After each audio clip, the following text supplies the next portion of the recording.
Olá, meu amigo, minha amiga. É um prazer ter você nessa noite de sábado, noite essa que celebramos a Jesus. Estamos na nova série de mensagens. Nós somos a igreja. E eu gostaria de lembrar você, nós temos tratado ao longo dessas mensagens de que a igreja não é sobre um edifício, não é uma marca somente. Na verdade, a igreja é um movimento de pessoas e a igreja ela segue se movendo.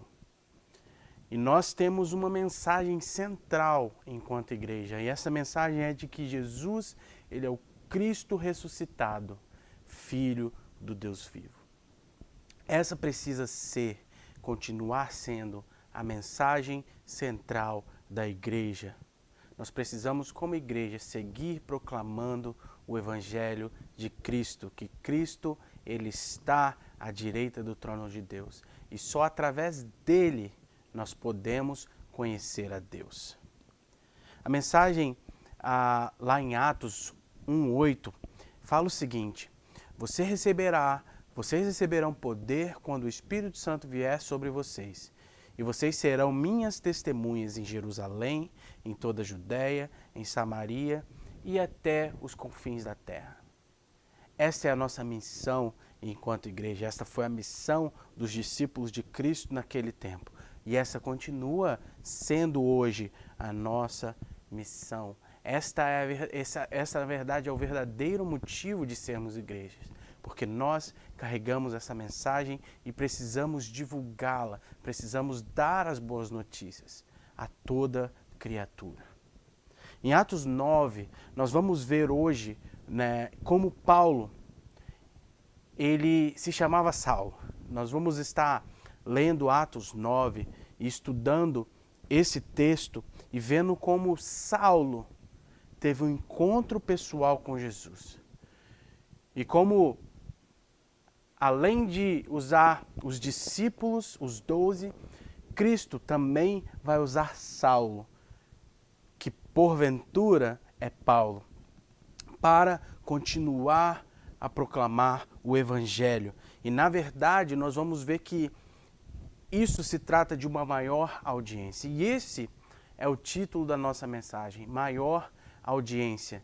Nós vamos ver que Cristo não se limita somente aos judeus, mas ele traz Paulo para justamente alcançar esta maior audiência, que somos nós, os gentios. Nós fomos alcançados pelo Evangelho de Cristo. Isto porque uma semente foi plantada lá atrás. Um trabalho árduo foi feito lá atrás. E a mensagem chegou até nós. Olha o que diz lá, Atos 9, versículo 1. Enquanto isso, Saulo ainda respirava ameaças de morte contra os discípulos do Senhor. Dirigindo-se ao sumo sacerdote, pediu-lhe cartas para as sinagogas de Damasco, de maneira que, caso encontrasse ali homens ou mulheres que pertencessem ao caminho, pudesse levá-los presos para Jerusalém. As intenções de Paulo, quer dizer, Saulo, eram más. Não eram intenções boas. Paulo estava perseguindo a igreja. E isto é notório. Então nós vamos estar analisando 3 pontos. O primeiro é na estrada. Como se dá a conversão de Paulo na estrada. Depois nós vamos ver na cidade, o que ocorre na cidade. E o terceiro ponto, nós vamos ver o que ocorre em casa. O texto vai nos narrar esses três pontos. E eu gostaria de te convidar a, junto comigo, estudar esse texto de Atos 9. E olha o que diz lá, Atos 9, agora o versículo 3. Em sua viagem, quando se aproximava de Damasco, de repente brilhou ao seu redor uma luz vinda do céu. Ele caiu por terra e ouviu uma voz que lhe dizia: Saulo, Saulo, por que você me persegue? Saulo perguntou: Quem és tu, Senhor? Ele respondeu: Eu sou Jesus, a quem você persegue. Versículo 6 fala: Levanta-se, entra na cidade, alguém lhe dirá o que você deve fazer. Paulo, é notório no texto que ele ficou surpreso, de repente amedrontado. E Jesus, ele foi extremamente veloz e se identificou claramente a Paulo. Saulo, eu sou a quem você está perseguindo. Eu sou quem você está perseguindo. Mas Saulo, ele, a partir daquele momento, iria enfrentar um problema. E olha o que diz lá o versículo 7. Os homens que viajavam com Saulo pararam emudecidos. Ouviam a voz, mas não viam ninguém. Versículo 8. Saulo levantou-se do chão e, abrindo os olhos, não conseguia ver nada. E os homens o levaram pela mão até Damasco. Por 3 dias ele esteve cego, não comeu e nem bebeu. Sabe, esse texto me chama muito a atenção porque nós sabemos quem Paulo foi. E nós sabemos que neste momento aqui da vida de Paulo, ele já tinha uma fama entre a seita dos fariseus como um homem temente a Deus, que cumpria todos os ritos da religião, um homem respeitado, porque tinha muitos diplomas, um homem que tinha uma cidadania romana. Então, Paulo, de repente, cheio de títulos, cheio de pompa, se vê aqui, numa posição totalmente passiva. Isto porque Cristo quis dessa forma. E nós vemos em várias cartas, em várias falas de Paulo, como ele coloca que todo o título que ele teve, tudo o que ele era, ele não considerava como nada, quando comparado à glória de pertencer a Cristo, o prazer de pregar o Evangelho de Cristo e muitas vezes o prazer de sofrer pelo nome de Cristo. Isso nos leva para o segundo ponto, na cidade, a partir do versículo 10 de Atos 9. Em Damasco havia um discípulo chamado Ananias. O Senhor o chamou numa visão. Ananias, eis-me aqui, Senhor, respondeu ele. O Senhor lhe disse, vá à casa de Judas, na rua chamada Direita, e pergunte por um homem de Tarso chamado Saulo. Ele está orando.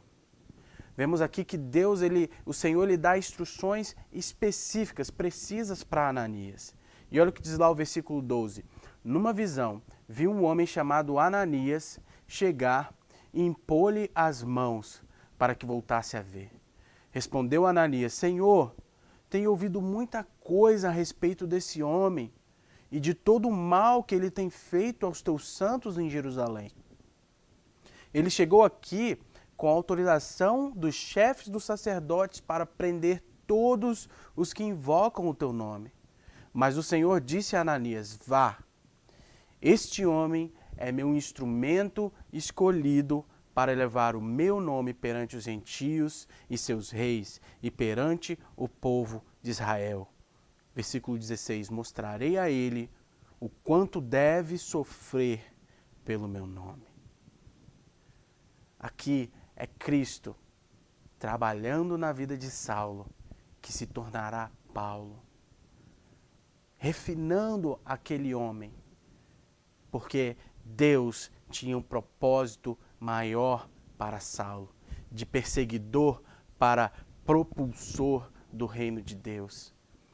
E além disso, Deus tinha um plano para nós, porque sabemos que Paulo foi usado grandiosamente para pregar o Evangelho aos gentios, não só mais ali aos judeus, mas aos gentios. E glória a Deus por isso. Isso nos leva para o terceiro ponto, em casa. Olha o que se passa ali na casa de Judas.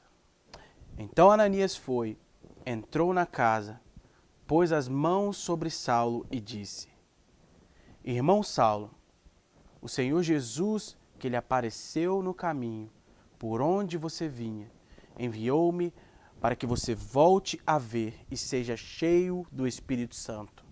Imediatamente algo como escamas caiu dos olhos de Saulo E ele passou a ver novamente. Levantando-se, foi batizado. E depois de comer, recuperou as forças. Saulo passou vários dias com os discípulos em Damasco. Logo começou a pregar nas sinagogas que Jesus é o Filho de Deus. Todos os que ouviam ficavam perplexos e perguntavam: não é ele o homem que procurava destruir em Jerusalém aqueles que invocam este nome? E não veio para cá justamente para levá-los presos aos chefes do sacerdote? Todavia, Saulo se fortalecia cada vez mais e confundia os judeus que viviam em Damasco, demonstrando que Jesus é o Cristo. Agora você repara só comigo, um recém-convertido como Paulo, ele estava disposto a falar sobre Jesus. Porque existia uma maior audiência e ele precisava comunicar essa mensagem a esta audiência. E a mensagem central era que Jesus, ele é o Cristo ressuscitado, o Filho do Deus vivo. Essa mensagem, ela é vital para o Evangelho. Ela é vital para nós como igreja. Se queremos como igreja alcançar os que necessitam de salvação, alcançar os que necessitam de Cristo, precisamos pregar claramente essa mensagem. Sabe, por mais de 10 anos, Saulo, ele preparou ali o seu ministério para os gentios. Ele passou um bom tempo em Damasco, na Arábia, em Jerusalém e em Tarso. Mais ou menos ali no ano 47 depois de Cristo, Paulo ele iniciou a sua primeira jornada missionária. E o desafio dele era levar essa mensagem do Evangelho ao mundo que na época predominantemente era greco-romano. E ele estabeleceu igrejas nos próximos 10 anos ali de seu ministério. A partir de Atos 13, nós vimos como Saulo se torna Paulo. E o texto ele narra 3 viagens missionárias de Paulo, onde ele estabeleceu igrejas e também escrevia cartas para reforçar a fé dos discípulos. A maior contribuição de Paulo foi a pregação do Evangelho aos gentios. Uma maior audiência. E como eu disse, essa mensagem chegou a nós, porque Deus ama a igreja e a igreja é um projeto que nasceu no coração de Deus. A igreja ela continua sendo um movimento de pessoas. Nós não podemos aceitar essa ideia de que a igreja está restrita somente a um edifício, a 4 paredes. Não. Nós somos a igreja. Por isso, precisamos de levar a mensagem, as boas novas. Precisamos de levar as boas novas a toda criatura. E a mensagem central, todos nós precisamos de ter em nosso coração. Jesus Cristo, Filho do Deus vivo, que está ressuscitado, está à direita do trono de Deus. E Jesus voltará. Breve virá. Precisamos estar preparados. Precisamos estar preparados. Sabe, Paulo escreveu cartas às várias igrejas que ele plantou. Uma delas foi a igreja de Corinto. E eu gostaria de ler essas instruções que Paulo dá ali à igreja em Corinto. Nós vamos estar lendo ali 1 Coríntios 15, a partir do versículo 1, e fala: irmãos, quero lembrar-lhes o evangelho que lhes preguei, o qual vocês receberam e no qual estão firmes. Por meio deste evangelho, vocês são salvos, desde que se apeguem firmemente à palavra que lhes preguei. Caso contrário, vocês têm crido em vão.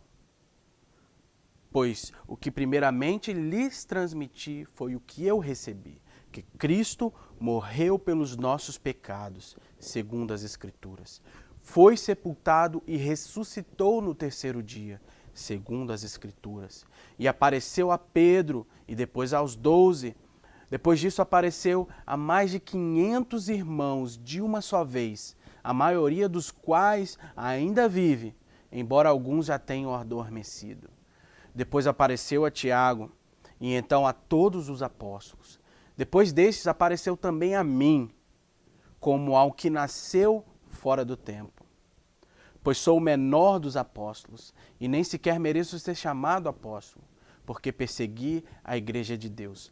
Mas, pela graça de Deus, sou o que sou, e a sua graça para comigo não foi inútil. Antes, trabalhei mais do que todos eles. Contudo, não eu, mas a graça de Deus comigo.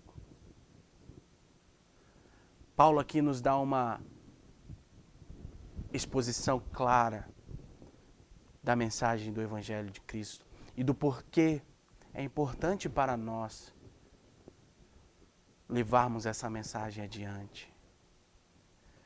E caminhando para a conclusão, eu gostaria de perguntar a você: